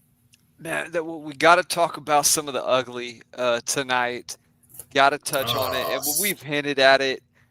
These are the things that, you know what? I said in my prediction for the game, it didn't quite turn out that way, but it was real close to. The score was really not indicative of how much Oklahoma dominated this football game. That this was a 34-13 win that is going to go down in the books as a 24-13 win. It was a 34-13 dominant performance, but you have special teams gaffes, right? You missed the field goal, which that he just missed it, man. The ball actually looked pretty good coming off his foot. His setup was okay. Man, sometimes you just miss it and you just are off. It was funny. Herb Street and Fowler, in the game, they're like, this Michigan kicker has made 15 straight field goals, and then they go out and then kicker jinx right there, commentator jinx. And then Satania drops the ball on, which is funny. I said look out for Michigan because their punt returner had struggled. And then Satania goes in and does the same thing. That's just a ball that you got to be much more careful fielding if you're uncomfortable. I do like the aggression, but maybe let it roll dead. And, man, Satania, that's not a Gorilla Nuts award, but, man, he has something because he is fearless catching the ball back there. He catches things and doesn't fair catch things that I would say 80% of the country is fair catching on, maybe even higher than that. And then you have Omasigo run into the guy, tries to pull up. And, I mean, my thought is, man, if you're that far in it and you're that committed, just knock him out, man. No. Just get the personal foul. No. Don't do that. No. Absolutely not. He pulled up majorly. Athlete, bro. Be a freaking athlete. Miss the guy. Dude. Yeah.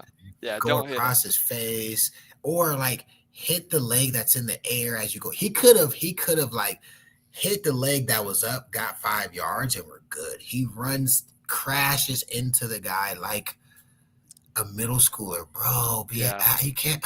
He came down in his landing spot, which makes it roughing on top of just the hit. You're right. He could have grazed, like had he been able to just stop and shuffle and then make it look like that kicker was exaggerating the contact a little more, because refs are pretty good with that these days. They won't throw the Yes. flag.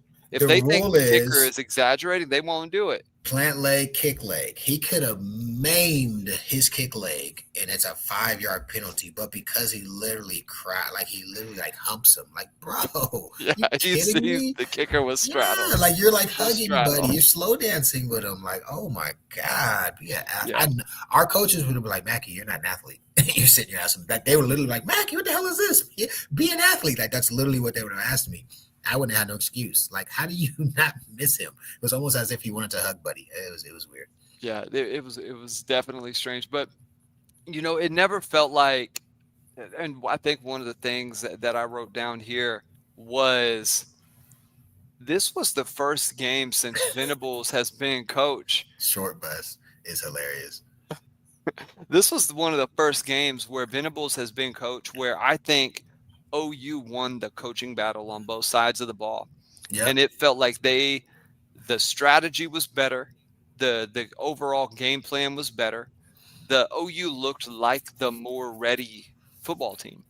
They looked like the team that was more prepped. The team that was, one of the ones that comes to mind, and again, Herb Street calls it out, was where I can't remember if it was Jones or Daniels. It may have even been both, but they're running that little, I want to say Michigan is running a reverse. And instead of getting caught up in trying to trail the player and taking them, they stay at home and they make the tackle.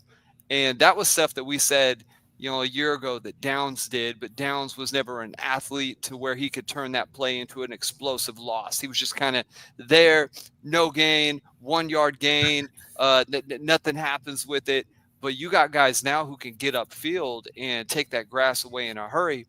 So talk about that, D-Mac. Just Venables' growth as a coach. It may be showing this season. I think that's cliche. I think Venables, like I said earlier, I think he is learning how to be a HBC. He is a master, a Jedi at being a DC. And so instead of taking a 2 or 3 more year curve to learn how to be an HBC, in 2025, you can hire an OC who is a de facto offensive head coach and focus on the defense. So I think a lot of what we're seeing nuance wise is him saying, I don't have to be everything to everybody. I can be the master D coordinator, which I know I can do, and I can have somebody else take my stance in the offensive side. I do think we were the more strategically prepared team, but I have to belabor and say again, people just don't understand like how consolidated a playbook is for a freshman. He's still learning everything. And this is game 2. So you can't, next year, he will know just on muscle memory, their stuff, their pivots. He will know his guys and how they react to pivots. You know what I'm saying? Like Mateer knows what Arbuckle wants to do and then how we pivot. And then what's our second tool in the toolkit. And then what's our third tool in the toolkit. And then he also knows, I got better athletes. I know if I do this, Burks is going to do this, right? This kid is still trying to just figure out college life. This is his 3rd week in college, like with actual people being in classes. You know what I'm saying? So like he's got so much more, which is an advantage I'm glad we took care of. But we were strategically better on both sides of the ball. I love the multiple fronts on defense. We went 30, we went 40, we went 50. We went 3 high safeties with the cheetah at 12, Robin coming in. Those things as a freshman coming in, I'm surprised they didn't have a turnover. We've got to get some freaking turnovers. Speaking of double.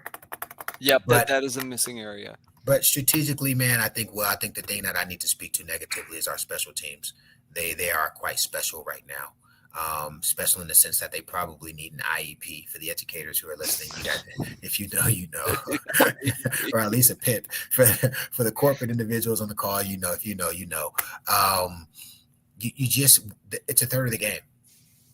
And those plays have such an impact on the game, whether it's a missed kick, whether it's a muffed kickoff, whether it's a fumbled punt, whether it's a run into the kicker. I think once or twice, like a couple of times, right? We're undisciplined in that aspect of the game.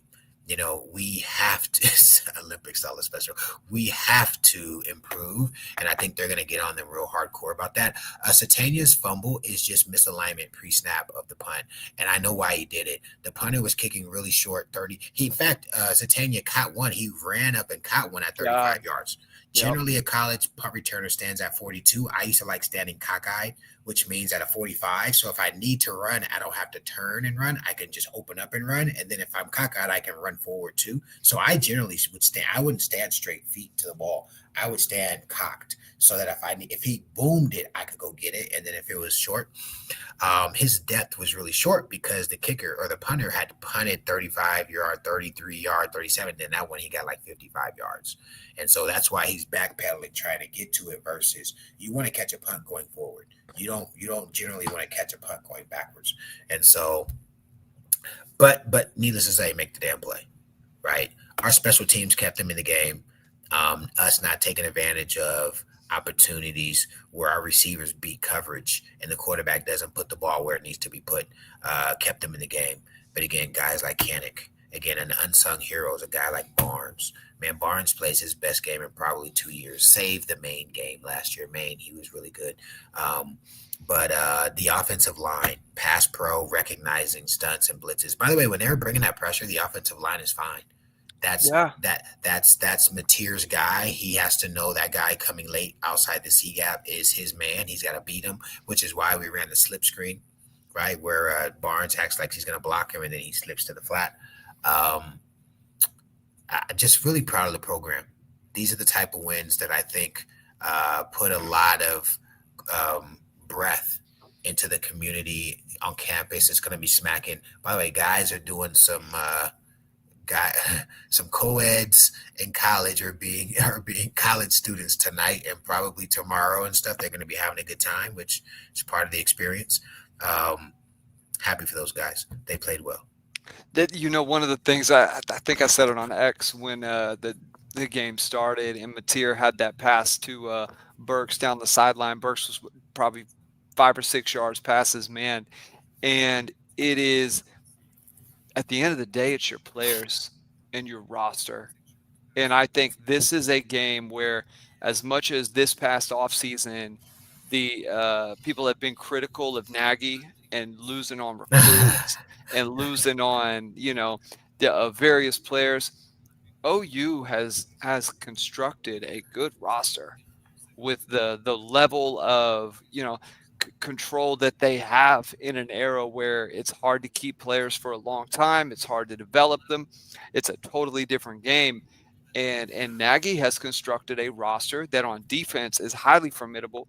I mean, Marvin Jones is a massive pickup. That is an upper echelon, former 4 or 5-star kind of player who was at Georgia, then Florida State, and has found a home and had success tonight, who was a part of the defense being good. But at the end of the day, when you have a quarterback who can complete passes, you have a quarterback who is a leader, who after the game, was very complimentary of his teammates, but also said that they left some stuff out on the table, that they wish they had more, that they came ready for the fight and they wanted to be the more physical team.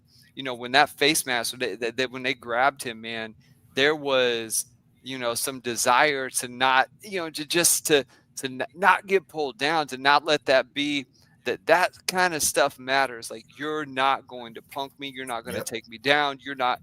And OU just showcased it tonight. It was a fantastic game in really all respects, other than the special teams gaps that we saw. And I think it bodes well for them down the stretch. You get 2 weeks here, and we'll talk about that, as things proceed. But you get 2 weeks now where not going to be quite as tough. You have your first road game coming up, where they're going to be going to Temple, which that'll be interesting. Curious what uniforms they wear out there, or if they do the just normal traditional all whites. But I think the story of this game is Arbuckle's ability to do different things at different times, leverage the ground game in a way that used Mateer, and then at the end of the game, D-Mac, you said it at the top of the show, it's 10:26 left in the game. OU is up 8 points. You got to have a drive, and Michigan gets the ball back with 1:44 left on the clock. Down 2 possessions now. Down 2 possessions. So talk about just final thoughts, what this win means in the grand scheme of this year, and then how these 2 games are going to be really important for getting healthy and then trying to springboard into a good SEC year. Yeah, I'm gonna speak to one thing before I jump into that. I was disappointing. And we made fun of the not thing. That's kind of, again, if somebody said that about me, I will be a little butthurt. But he looks a little light in the ass to me. A little bit. Now I will say this: there isn't continuity or chemistry to our running scheme, but he did look like he wanted to stick his nose in there, and he looked like me. I felt like he looked like me trying to play running back. Like I felt like he was a little, like he might be 189 or something. You know what I'm saying? And I don't know that he's a waste of money. I don't want to go there yet. We have to find out what our play design is going to look like and what our O-line can, get in, actually block up. By the way, our guards were getting tossed in the run game. Tossed. Like, yo, they was get out of here, get out of the way. So I just wanted to speak to that piece. Phenomenal win. They're going to find their identity and who they are. Or you might just say, we're going to run some jet action. By the way, we ran the ball well when we ran jet action. When the receivers going across the formation, we either hand it to them or we run away from it. It helped us. It held that backside in. But I'm proud for my program. I'm proud for BV. I'm proud for those guys. I just remember when I played, how many big games we won. And it just got to a point where we just felt like we were supposed to. The very first play of the game, it was interesting. Michigan's guys are running out there and they look like behemoths, huge. And our D line is running out there and they look like athletes. I'm like, oh man, they really are bigger than us. But they snapped the damn ball and our guys played their asses off. I think these next 2 weeks are going to be really important. Number one, we got to stay away from the injury bug. We got to stay healthy. Number two, we've got to identify what our running back stable is going to be. I just think X-Rob is an X factor that we need to really, I think his body type is one that's going to really help this group of offensive linemen. So it'd be interesting to see what kind of angle that takes on. Again, I think the situational aspect that Barnes brought to the table tonight, I think that bodes well. I exactly how we used him. I think he had 4 carries, had a couple of catches. He had some key blocks, right? Like how we used him tonight, I will never complain if that young man continues to play in the capacity in which he did. And defensively, I think the entire country saw that game and said, oh shit, OU is back. That defense, like there wasn't any luck involved. Think about it. Michigan was getting lucky. Michigan got all the breaks. Michigan had more rushing yards and more turnovers and lost the game. Generally, those are 2 of the 3 factors. First downs being the other one. Third down conversions and first downs, right? Which are essentially the same thing. Michigan had more rushing yards than us. Michigan had they won the turnover battle and really got their asses kicked for the whole game. It's the reason the game was close.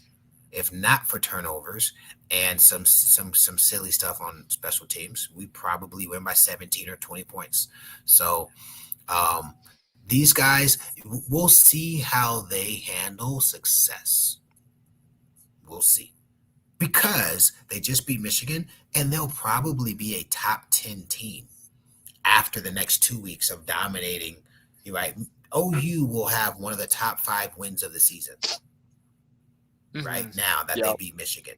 And then they're going to have 2 weeks to look really good against lesser opponents. And then they're going to play against an Auburn team. By the way, I think Auburn ended up winning tonight, but Auburn's one-dimensional. They're a one-dimensional team. Oh, and I'm positive OU's going to make Jackson throw the ball. By the way, I think Jackson's going to cook a little bit in the run game. Their run game is pretty sweet. They actually have a good little system going with the quarterback action stuff. But we get into the meat of the SEC, and maybe we do a pod in a week or two where we talk about the SEC, because I took a ton of notes today on basically. I saw the Missouri game. I saw the LSU game. I saw the Ole Miss game. I saw the Alabama game. Who else do we have on the schedule? South Carolina. South Carolina's on the schedule. I didn't see South Carolina. I saw them last week. Yeah. South Carolina played South Carolina State, I believed. Tennessee. I saw Tennessee's game. By the way, Tennessee looks much better without the quarterback, and the quarterback looks terrible at a UCLA. Yeah, isn't that crazy, man? Oh, bro, they're terrible, getting smacked by UNLV. So,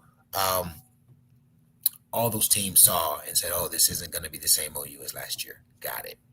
And OU says, "Oh, we just beat Michigan. Anybody on the schedule can beat. Bring it." I'm not mad at it. Yeah, it is a tone setter for the season. It is a game that springboards you. You're right, with teams losing, and OU was ranked 18th. I don't think they moved up after that first week. I think they stayed in place. 18. Yeah, we'll be at like 14, something like that.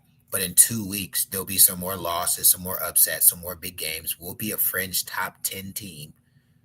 We'll play Auburn, right? Auburn's going to be the game before our bye, and we beat Auburn. We're a top 10 team.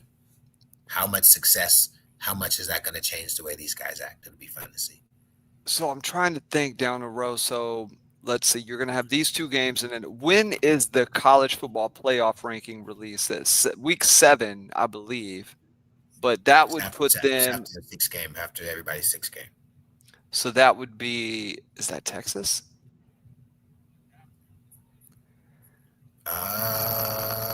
Yeah. It might be after Texas week. I think it's after Texas. Yeah.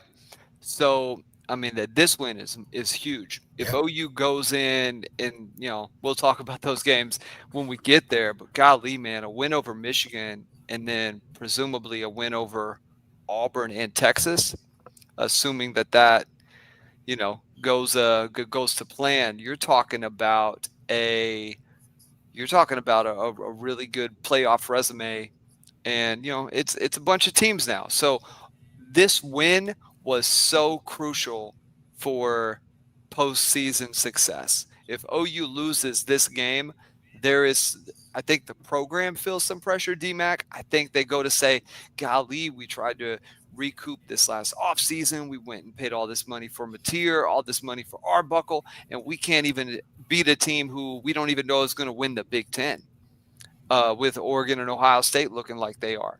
And I think this game means so much in the grand scheme of where this team finishes the season. And to be 2-0 with a win over Michigan, have a win over Illinois State, obviously in that first week, it matters. And I think it probably helps the whole program too. And I know Venables isn't like this, but you got to think that there's a little bit of sigh of relief, a little bit of, okay, we got something, and we're not, fighting and clawing to be mediocre. Yeah. I think if OU loses this game, there is a sentiment amongst the fans that permeates the program that this team is on their way to a mediocre season. But it changes the outlook entirely, and having Mateer changes the outlook entirely. And Mateer, D-Mac, had some gorilla nuts moments. But, guys, we are going to bring that to you in a separate video. We're going to be releasing that here the next day or so. But we're going to always, post-game pod, our goal is to be the first people up, man.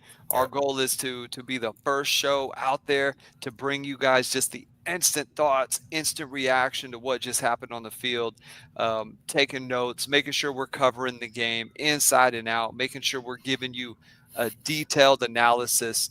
And one of the things I want to tell you guys to stay tuned for, 10 thoughts, D-Mac's going to be having that coming to you guys shortly. But it's a big win. I think it's the only thing that matters tonight. I can't wait to go back and listen to some of the presser and hear what BV had to say, hear what Arbuckle had to say, and Mateer. I think Mateer is a big vocal piece of this program. But D-Mac, as always, take us out of this thing. Closing thoughts. Shout out to all you guys for bringing it tonight. Those of you who made it to the game, and it made an impact. It made a great environment for the recruits. This was a big time recruiting date for us. I think the win matters, but I think the environment matters. And word on the street is we had a lot of our guys there working, the guys who were on the fence. I wouldn't even be surprised if some of the guys who were like, I don't know about OU, were watching the game and like, maybe OU. It's a long season, and we're going to enjoy this one for the weekend. They have every right to enjoy this one tonight. They have every right to enjoy this one tomorrow. Monday, they got to come ready to strap up. If you want to play for a championship, you can't be up and down and all around. You got to have a level of discipline and consistency that takes you, where you say you want to go. This year is for the taking. By the way, I saw some people talking about it. Oregon looks really good. Ohio State looks really good. Florida State, god dang, right? They look really good. But I don't think you can just say OU is not in that second tier of teams. We have an extremely aggressive defense. We have a competent offense with a quarterback who can lead you. We get our running game together, we'll be in really good shape. But also shout out to you guys. 420 of you guys were on the live pod tonight. I just want to say I appreciate all you guys. A couple of you guys participated in the super chat. I appreciate that. This is still a passion project that Barry and I just one day we were on the old rivals and we're like, hey man, let's just do a pod together. And we've literally just started doing this thing. Nobody helped us. This was kind of just us figuring this thing out together. And it's been a great journey. I don't plan on stopping. Last thing, 10 Thoughts will be a video. There will be no written form of 10 Thoughts until further notice. So I'll be recording that video between today and tomorrow. Look for it on our channel. It'll be on YouTube. 10 Thoughts will be on YouTube. Just want to make sure I say that. I'll post it on my Twitter as well. But you guys are great. The game was great. Let's enjoy the win. We got a couple of games to get healthy, get better. I think we got Auburn up in a couple of weeks after a bye, I believe. Let's take advantage of what we've got. Let's do our part to help these guys win. And man, have a good night. Absolutely, man. And as always, I want to tell everybody, go check out the social media at Barry and Mack SHW on X, at the Barry and Mack Show on TikTok. The TikTok is popping pretty good. That's hilarious. And that is all on me. And I didn't know we needed TikTok, man. There's so many fans on TikTok. And what is funny, female listenership and viewership everywhere but TikTok. TikTok, it's like 20% female. It's crazy. Everywhere else is like 99.7% male. It's like 7 women who listen to the show. Man, but hey, for those of you in the Tulsa area, the gym is officially moved. We're finishing final touches. 61st and Memorial. Come check it out. If you guys feel like donating money to a wonderful organization, right here, there it is, LifeWise, giving kids the gospel in the schools here in the state of Oklahoma, leveraging the laws to an advantage that glorifies Christ and glorifies God and everything that we do, and spreading that to the kids. So go check that out. But want to thank Sooner Nation for tuning in. As always, thank you guys, and we will see you soon.